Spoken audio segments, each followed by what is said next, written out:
Monda division Shivaji Nagar ప్రాంతం వేద పండితుల మంత్రోచ్చారణతో ఆధ్యాత్మికమయంగా మారింది. శ్రీ వెంకటేశ్వర పెరుమాళ్ దేవస్థానంలో జరుగుతున్న మహాకుంభాభిషేకాన్ని పురస్కరించుకొని విశేష పూజా కార్యక్రమాలు జరుగుతున్నాయి. పదుల సంఖ్యలో వేద పండితులు ఆలయ ప్రాంగణంలో హోమ పూజా కార్యక్రమాలు నిర్వహించారు. మహాకుంభాభిషేక సందర్భంగా మోండా డివిజన్ చుట్టుపక్కల ఆధ్యాత్మిక శోభ ఉలిక్కిపడేలా ఏర్పాట్లు చేశారు. ఆలయ ఓ సత్యమూర్తి, ఆలయ development committee chairman Narsa Reddy, committee సభ్యుల పర్యవేక్షణలో పూజా కార్యక్రమాలు కొనసాగుతున్నాయి.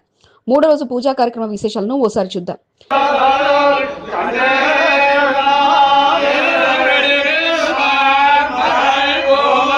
నగరంలోని అతి పురాతన ఆలయంగా శ్రీ వెంకటేశ్వర పెరుమాళ్ దేవస్థానం నిలిచింది.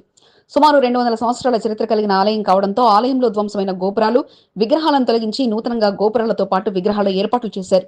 ఆలయంలో ఏర్పాటు చేసిన విగ్రహాలకు ప్రతిష్ఠా కార్యక్రమాన్ని అత్యంత వైభవంగా నిర్వాహకులు నిర్వహిస్తున్నారు.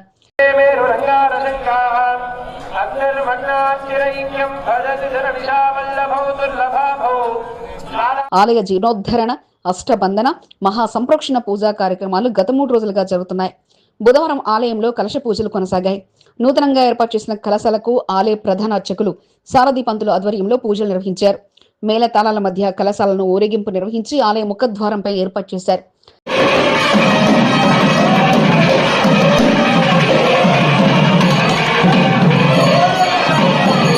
శివాజీనగర్లోని శ్రీ వెంకటేశ్వర స్వామి దేవస్థానం గోవింద నామస్మరణతో మారుమ్రోగింది. భక్తులు పెద్ద సంఖ్యలో తరలి వచ్చి పూజా కార్యక్రమాలను వీక్షించారు. సారథి పంతులు మంత్రాలు చదువుతుండగా ఈవో సత్యమూర్తి, దేవాలయ development committee chairman Narsa Reddy, committee సభ్యులు నరేష్, శేఖర్ ముద్రాజ్, తేజ్పాల్, ఎస్కే గోవిందన్లు కలశాలను ఊరేగింపుగా తీసుకెళ్లి పండితులకు అందజేసి పూజలను కొనసాగించారు.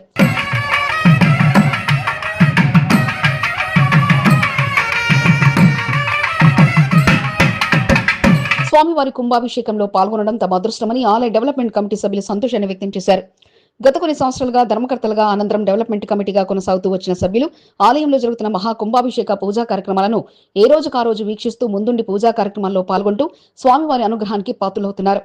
ప్రసిద్ధిగాంచిన శ్రీ వెంకటేశ్వర పెరుమాళ్ దేవస్థానం మహాకుంభాభిషేక పూజలను అత్యంత వైభవంగా నిర్వహించి నగరం నలుమూలల నుంచి ఆలయ విశిష్టత తెలియజేసేలా చైర్మన్ నర్సారెడ్డి, కమిటీ సభ్యులు ఎంతగానో కృషి చేస్తున్నారు.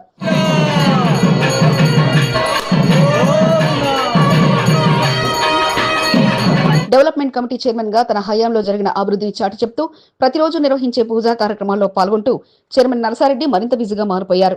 కమిటీ సభ్యులు సైతం ఉదయం నుండి సాయంత్రం వరకు ఆలయంలో ఉంటూ పూజా కార్యక్రమాలను సమీక్షిస్తూ తమ గుర్తింపును చాటుకున్నారు.